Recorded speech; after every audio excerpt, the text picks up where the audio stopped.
안녕하세요. 오라클에서 인더스트리 아키텍트 하고 있는 김순덕입니다. 오늘 제가 말씀드릴 부분은 제조사를 위한 디지털 트랜스포메이션이랑 그 사례에 대해서 말씀드리도록 하겠습니다. 우선 제조산업의 마켓 트렌드를 살짝 살펴보고요. 그리고 제조사에서 그럼 디지털 트랜스포메이션을 하려면 어떻게 하는 게 좋은지를 조금 잠깐 짚어보고, 그 스마트 팩토리를 위한 오라클 머신러닝 서비스에는 어떤 것들이 있고 오라클이 어떻게 도와줄 수 있는지, 그리고 제조 사례를 살펴보도록 하겠습니다. 저희가 벌써 작년부터 한 2년 가까이 코비드-19에 의한 팬데믹 구간을 살아가고 있는 것 같은데요. 그러다 보니까는 많은 제조사들에서 이렇게 힘들어하고 계십니다. 그런데 이제 이런 상황에서 그럼 이제 분석가들, 분석 회사들에서 이제 뭐 설문조사나 다른 마켓조사나 뭐 이런 부분들을 통해서 인사이트를 제공을 하고 있는데요. 제조업체의 76.9%는 디지털화를 위해서 생산 프로세스를 재평가하고 있다고 합니다. 아무래도 코비드-19 때문에 이제 뭐 생산 설비를 중단해야 되는 이런 경우들이 많이 발생을 하다 보니까 그런 거에 대한 대안들을 많이 찾고 있는 것 같습니다. 그리고 제조 경영진의 24%가 디지털 트윈을 이제 그 제조 운영에 있어서 가장 중요한 기술로 간주를 하고 있다고 합니다. 또 이런 부분들을 조사를 하면서 가트너에서는 팬데믹은 제조사의 디지털 전환을 비약적으로 증대하는 기폭제가 될 것이다, 이렇게 이야기를 하고 있습니다. 그리고 이미 많은 제조사들이 이런 디지털 트랜스포메이션을 통해서 획기적인 이런 그 성과를 보이고 있습니다.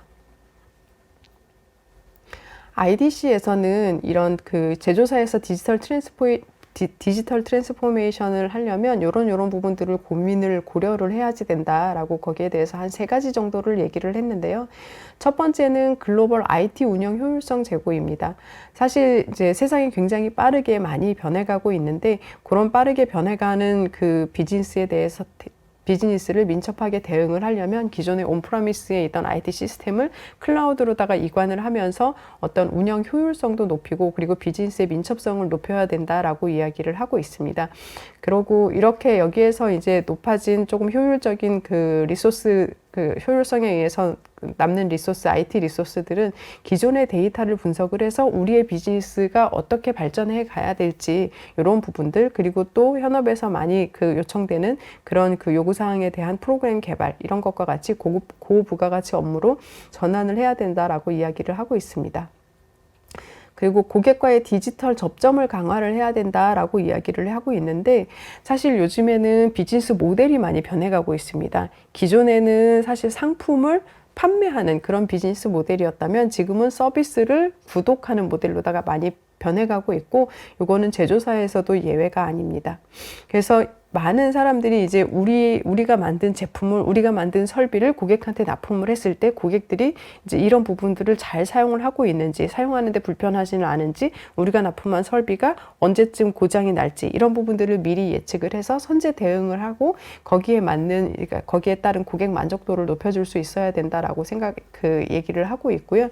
그리고 이런 그 큰 설비나 뭐 이런 거 아니더라도 소비재 같은 경우에도 요즘은 구독 모델로다가 판매하는 경우가 많이 있잖아요.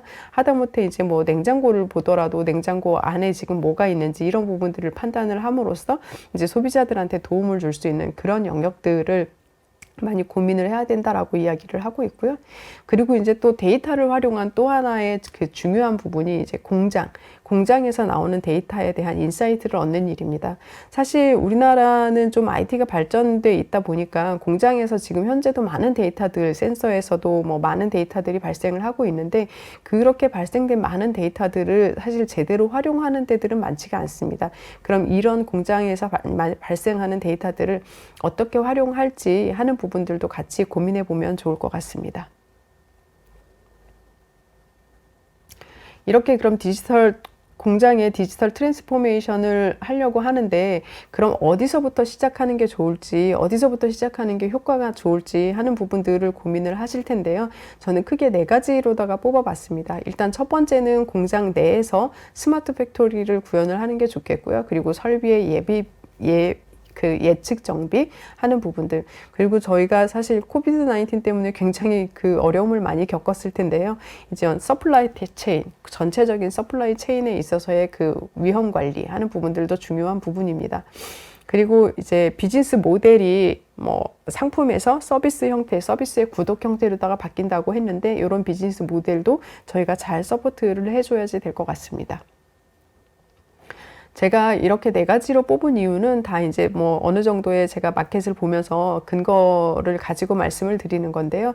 이제 분석가들이 각각에 대해서 이런 인사이트를 제공을 하고 있습니다. 딜로이트에서는 제조업의 86%는 스마트 팩토리가 5년 안에 제조 경쟁력의 주요 원동력이 될 거다라고 이야기를 하고 있습니다. 그리고 예측 유지보수 시장이 2025년까지 123빌리언 달러, 우리나라 그 원화로다가 보면 한 140조 정도 될 것 같습니다. 그 정도의 마켓 시장이 될 거다라고 이야기를 하고 있고 평균 그 성장률이 25% 정도로 이야기를 하고 있습니다.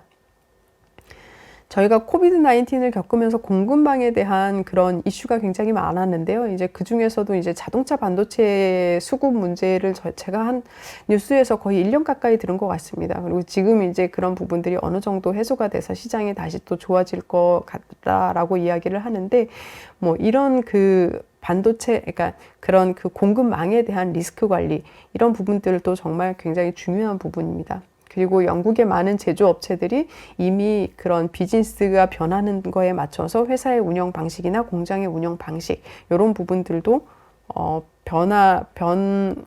변화를 시작을 했다라고 합니다.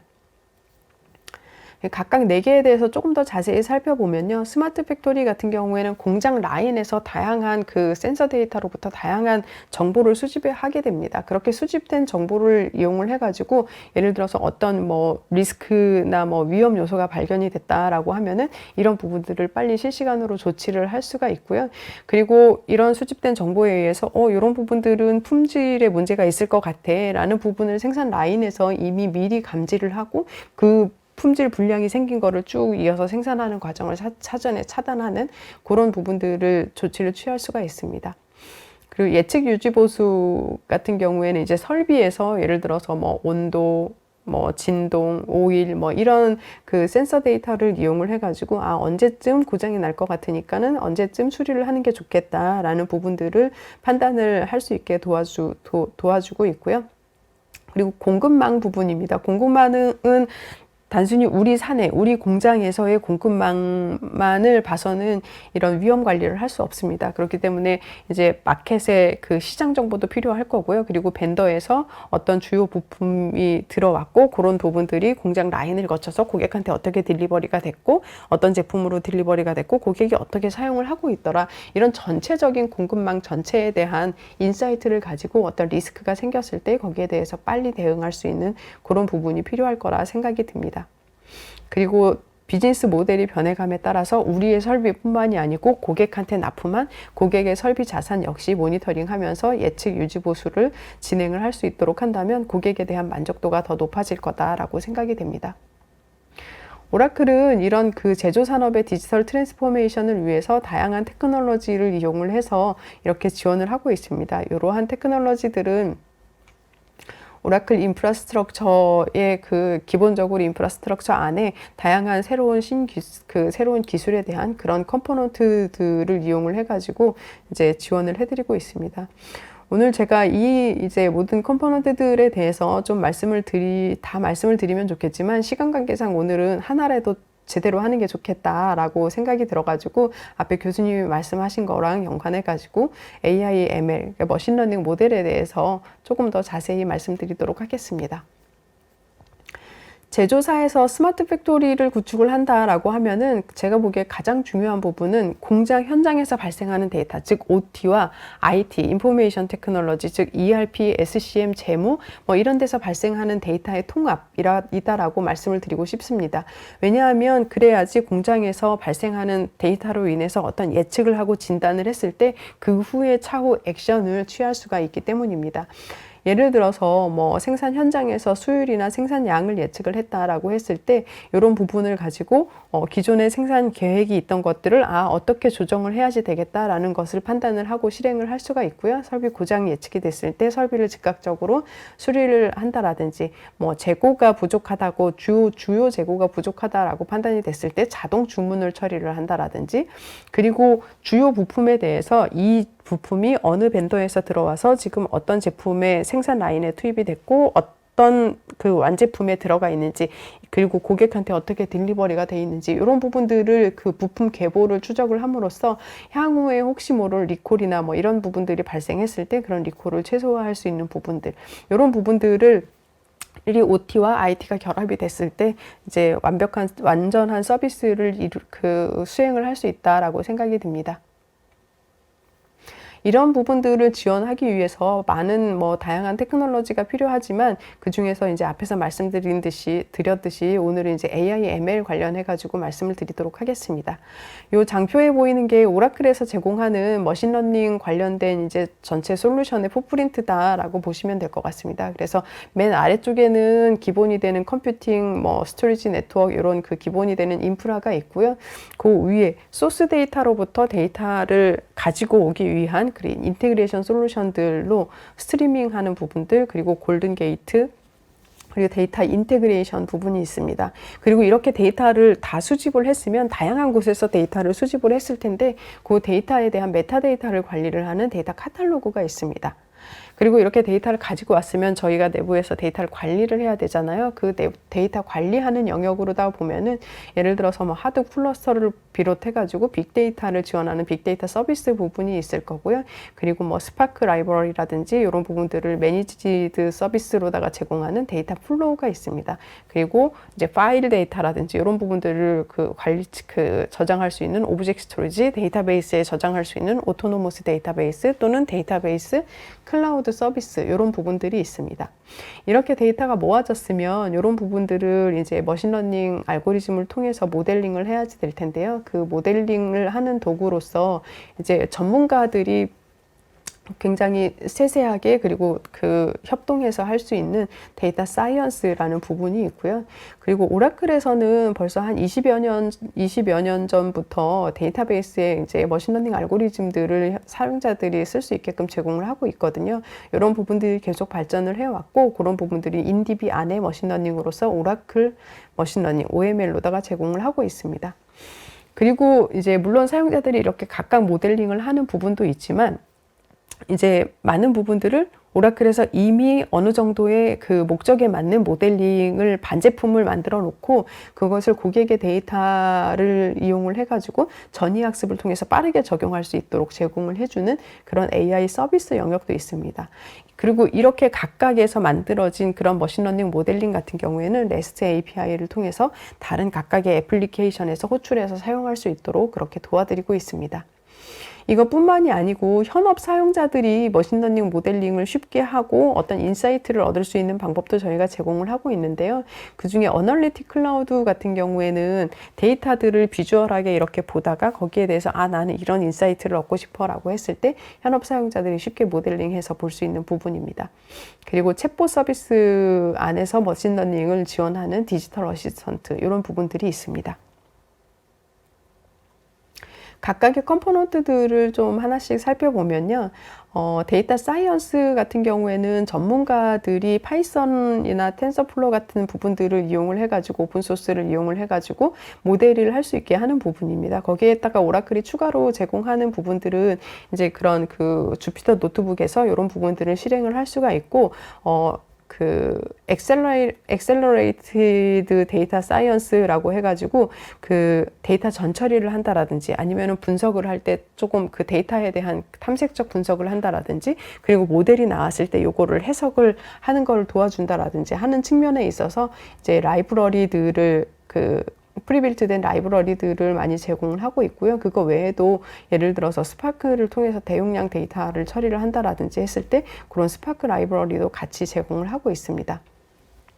그리고 물론 이제 데이터 사이언티스트들이 이제 각자 한두 명이 본인이 원하는 그런 인사이트를 찾으면서 모델링을 할 수도 있지만, 예를 들어서 큰 프로젝트를 한다라고 했을 때 데이터 사이언티스트들도 많을 거고, 거기에서 각각 모델링 한 것들도 있을 텐데, 이런 부분들을 서로 상호 이제 호출하면서 사용을 한다라든지, 아니면은 누구는 또 어떤 팀은 데이터 전처리 하는 팀, 그리고 모델링 하는 팀, 그걸 디플로이 하는 팀, 이렇게 각각의 이제 역할들이 있을 텐데, 그 상호 간에 콜래보레이션을 하는 부분들도 역시 워크플로우를 통해서 지원을 해주고 있습니다. 그리고 아까 제가 반제품이라고 말씀을 드렸는데 오라클에서 몇 가지 AI 서비스를 제공을 하고 있습니다. 그 중에 첫 번째는 이제 어노멀리 디텍션이라고 해서 이상을 감지하는 부분입니다. 예를 들어서 설비를 운영을 하다가 그 설비가 이거는 조금 이상이 있는 것 같아. 이제 뭐 점검을 하세요라고 이제 그 이상을 감지하는 부분인데요. 이 이상 감지에 있어서 아까 이제 질문에도 잠깐 나왔는데 굉장히 중요한 부분이 오보를 최소화하는 것입니다. 물론 이상을 정확하게 감지하는 것이 가장 중요하고 이상을 정확하게 항상 감지를 하면서 거기에 대해서 오보를 최소화하는 게 굉장히 중요한 부분입니다. 그러기 위해서 오라클 같은 경우에는 150개 이상의 특허를 받은 MSET2라는 알고리즘을 이 어노멀리 디텍션에 그 적용을 시켰고요. 그렇게 어노멀리 디텍션 이상 감지를 했을 때 그 다음에 중요한 거는 바로 조치를 취해야 되는 부분이거든요. 그렇기 때문에 여기에서 비즈니스 워크플로우를 지원을 함으로써 이런 프로세스를 행동까지 자동화할 수 있는 부분들을 제공을 하고 있습니다. 그리고 AI 비전이라는 부분을 이제 저희가 AI 서비스를 제공을 하고 있는데요. 여기에는 그림, 이미지를 보고 이미지 안에서 어떤 개체를 인식할 수 있는 그런 그 오브젝트 디텍션이라는 부분이 있고요. 그리고 이미지, 그러니까는 뭐 불량 진단을 할 때 이미지를 보고 요거는 불량이다 아니다를 판단을 할 수 있는 그런 부분들이 있습니다. 그리고 문서의 손글씨라든지 아니면 이제 문서를 인식을 해가지고 거기에서 어떤 그 데이터를 추출을 해서 액션을 취할 수 있는 이런 부분들도 같이 제공을 하고 있고요. 여기에서 가장 중요한 부분은 뭐냐면 오라클이 이미 많이 학습을 해놨다는 겁니다. 이미 많이 학습을 해놓고 그 학습된 거를 제공을 함으로써 고객의 이미지 데이터를 가지고 학습을 할 때 이미 반학습된 것에 대해서 전이 학습을 통해서 모델을 빠르게 생성할 수 있다라는 그 장점이 있습니다. 랭귀지 서비스 같은 경우에는 이제 문서나 이런 그 텍스트를 보고 어떤 고객의 감정 분석을 한다라든지 아니면은 전체 문서에서 핵심 구문을 추출을 한다라든지 이런 부분들을 지원을 하고 있고요. 스피치라고 해서 이제 제가 이렇게 말하는 게 그대로 이제 텍스트로 전환되는 이런 부분들도 AI 서비스로다가 저희가 제공을 하고 있습니다. 그 다음에 인디비 머신러닝 모델인데요. 오라클은 아까도 말씀드렸는데 한 20여 년 전부터 데이터베이스 안에 머신러닝 알고리즘들을 고객이 사용할 수 있게끔 제공을 하고 있습니다. 네, 일반적으로 머신러닝 모델을 한다라고 하면은 내가 어떤 거를 예측하려고 하는데 거기에서는 뭐뭐뭐 어떤 데이터가 필요해 라고 하면은 그 필요한 데이터를 추출을 하게 됩니다. 추출을 해서 머신러닝 그 모델링을 하는 그쪽 시스템으로다가 이제 데이터를 업로드를 하고요. 그렇게 업로드된 데이터를 가지고 요런 데이터들은 조금 더 보강을 해야지 되고 요런 데이터들은 어떻게 알고리즘이 알기 쉽게 변환을 해야 되고 이런 전처리 작업들을 하게 됩니다. 그리고 전처리된 데이터를 가지고 수많은 그 학습이랑 테스트를 거쳐서 모델링을 하게 됐는데 이렇게 모델링이 만들어졌다라고 하면은 그 모델링을 다른 데서 사용을 해야 되잖아요. 그래서 그 모델링된 결과를 다른 쪽으로 인터페이스하는 이런 과정을 거치게 됩니다. 근데 오라클은 데이터베이스 안에 데이터도 있고 데이터베이스 안에 머신러닝 알고리즘도 있고 모델도 역시 데이터베이스의 하나의 개체로서 관리를 하게 됩니다. 그렇기 때문에 이걸 데이터를 가지고 와서 다시 보내주는 이런 번거로운 작업들이 필요가 없고요. 단순히 그게 이제 뭐 작업을 심플하게 해준다. 그거 이상의 훨씬 중요한 가치를 가지게 되는데 이렇게 그 모델링하는 작업이 번거롭다 보니까 일반적으로 모델링을 한번 했다라고 하면은 그 한 거를 가지고 지속적으로 그냥 사용하는 그런 경향이 있거든요.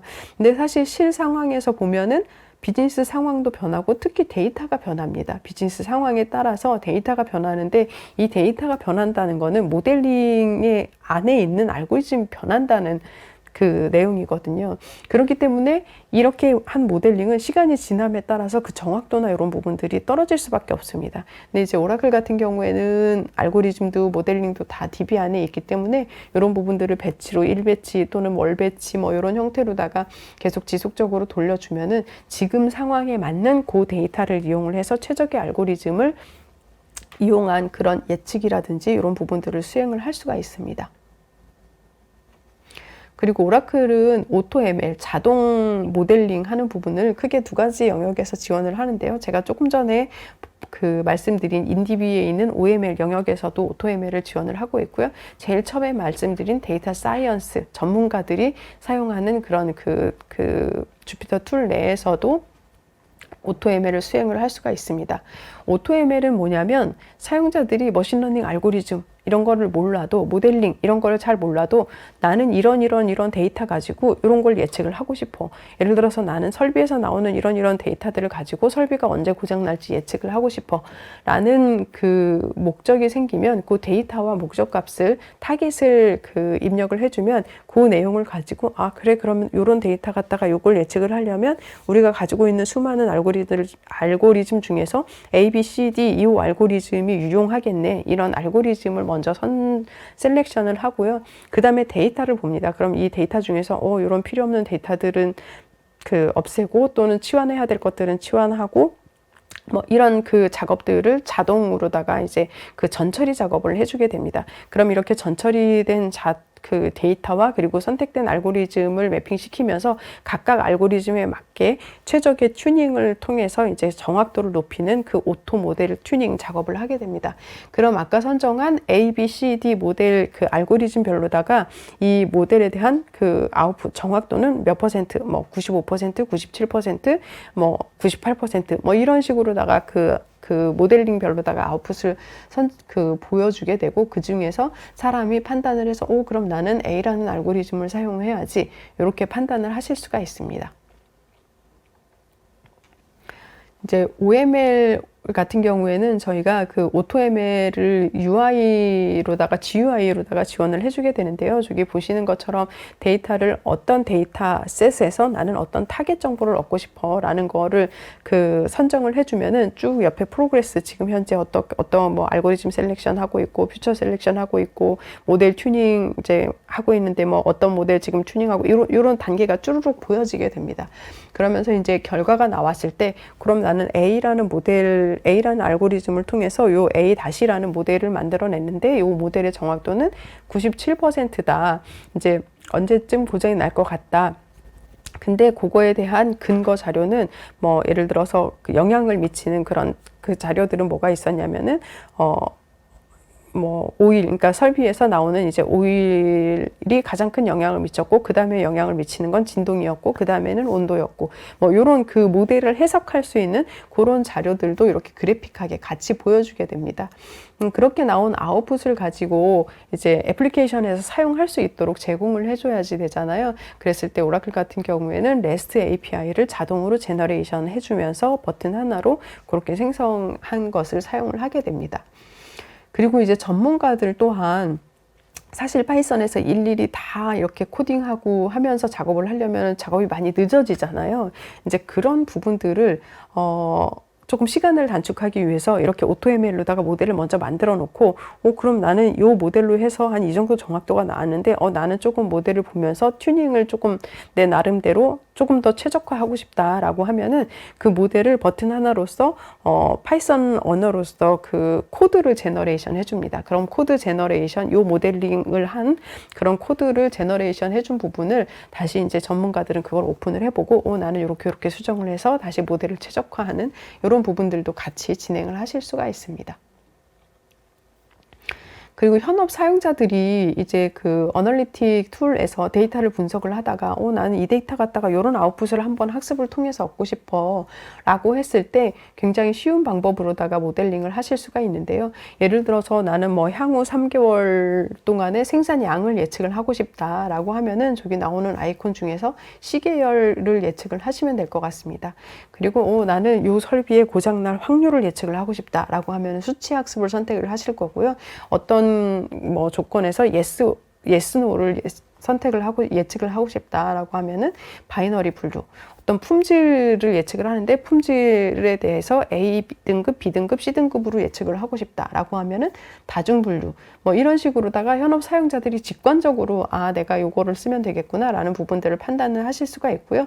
그렇게 선택을 먼저 하게 되면은 거기에서 적용할 수 있는 이제 알고리즘들이 나오는데 물론 이제 현업 사용자들이 이 알고리즘에 대해서 알고 계시지는 못하실 거예요.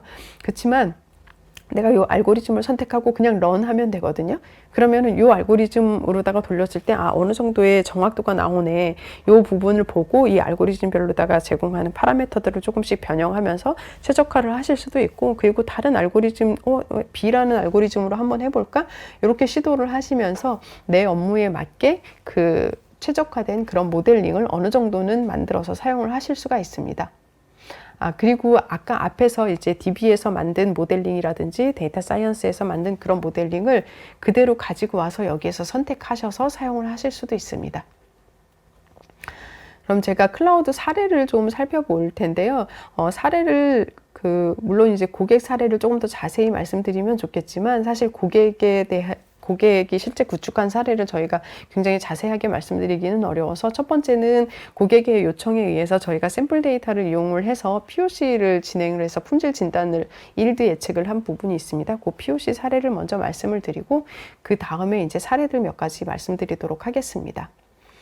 반도체에서 어떤 품질을 개선할 수 없을까라는 부분들을 많이 고민을 하셨는데요.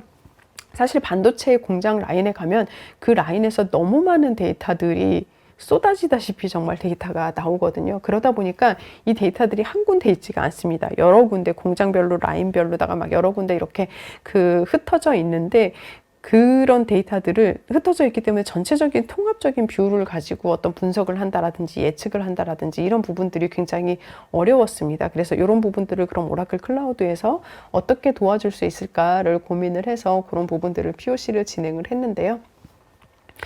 그런 IoT뿐만이 아니고 MES, QMS, PLM 이런 각각의 다양한 소스로부터 데이터를 가지고 오고, 그런 데이터들을 처음에는 이제 초기에 벌크로드 하는 부분들도 있을 거고, 아니면 스트리밍을 통해 가지고 실시간으로 가지고 오는 데이터들도 있을 겁니다. 그렇게 데이터를 가지고 와가지고 이 데이터를 어느 정도 전처리하고 분석하고 하면서 모델링을 하게 되고요. 그 모델한 거를 디플로이해서 이제 현업 사용자들이 보고 사용할 수 있게끔 디플로이를 하고, 그 디플로이 한 거를 기준으로 어떤 액션을 취하는 부분, 그리고 이제 일단은 급한 액션을 먼저 취해 놓고 그 다음에 이 내용을 보고 그럼 왜 이게 품질 이상이 있었지? 라는 거를 루트 코즈 분석하는, 이렇게 5단계로다가 이제 표시한 내용을 설명을 드리도록 하겠습니다.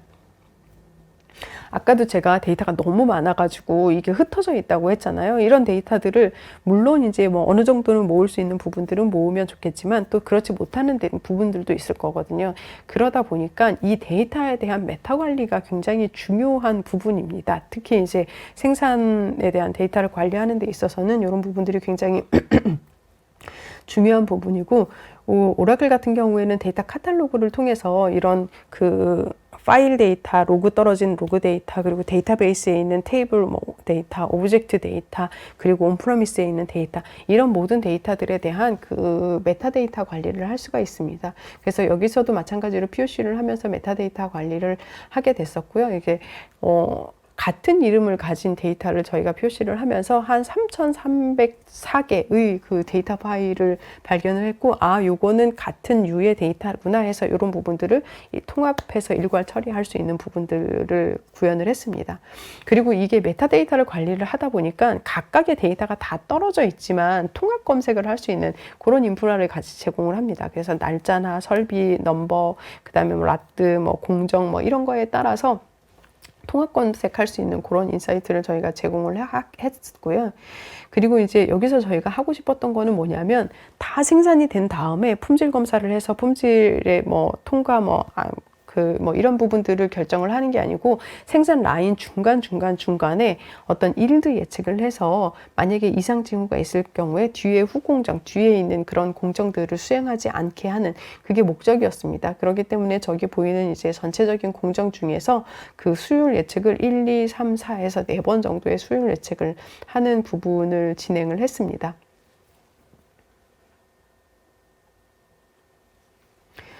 그렇게 해서 수율 예측을 하는 모델링을 하게 됐고요. 그렇게 생성된 모델링을 그럼 이제 배포를 해서 사용할 수 있게끔 해야지 되는데, 그런 부분들은 REST API를 통해서 애플리케이션에서 직접 사용을 할 수 있게 또 제공을 해드렸고요. 그리고 이제 오라클 어널리틱을 통해서 소스 데이터라든지 아니면 예측된 데이터를 분석을 했습니다. 여기 밑에 보시면은 스트림에서 오는 데이터들을 저렇게 그 시각화해서 분석을 하고 그런 데이터를 모아가지고 클래시피케이션 하는 형태로도 이제 인사이트 그를 리포트를 제공을 해드렸고요. 그리고 그 모델링에 의해서 나온 이제 품질 예측이라든지 뭐 수율 뭐 그다음에 사이클 타임 이런 예측된 부분들을 저렇게 BI 리포트로 제공을 해드렸습니다. 근데 이제 이렇게 이제 모니터링을 하다가 뭔가 이상 징후가 발생이 됐다. 그럼 이제 거기에 대한 액션을 취해야지 되잖아요. 이런 부분들도 역시 이제 워크플로우를 통해서 구현을 해드렸는데요. 이제 어떤 이상 징후가 발생했을 때 처음에는 일단은 QMS 시스템에 인시던트를 먼저 생성을 하고 그리고 MES 시스템 쪽에서는 자재 투입하는 거를 일단 보류를 시킵니다.